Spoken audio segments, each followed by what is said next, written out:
Lords international સ્કૂલમાં ગણતંત્ર દિનની ઉજવણી. લોર્ડ્સ ઇન્ટરનેશનલ સ્કૂલ વિસનગર ખાતે 77માં ગણતંત્ર દિનની ઉલ્લાસભેર ઉજવણી કરવામાં આવી. આ પ્રસંગે મુખ્ય મહેમાન તરીકે રિટાયર્ડ આર્મી જવાન નિલેશ કુમાર પરમાર ઉપસ્થિત રહ્યા. મુખ્ય મહેમાનના શુભ હસ્તે ધ્વજારોહણ કરવામાં આવ્યું.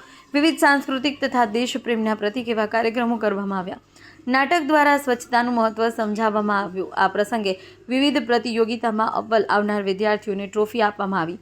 પ્રધાનમંત્રી દ્વારા શરૂ કરવામાં આવેલ વિકસિત ભારત બ્લડાથોન અભિયાનના સર્ટિફિકેટ પણ આપવામાં આવ્યા. આ પ્રસંગે મુખ્ય મહેમાને પોતાના આર્મીના અનુભવો તથા દેશ સેવાનું મહત્વ સમજાવ્યું તથા આજના યુવાનોને દેશ સેવા માટે પ્રોત્સાહિત પણ કર્યા.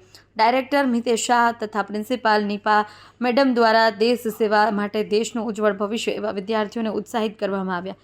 ભારત માતા કી જય, વંદે માતરમના નારાથી સમગ્ર સંકુલ ગુંજી ઉઠ્યું.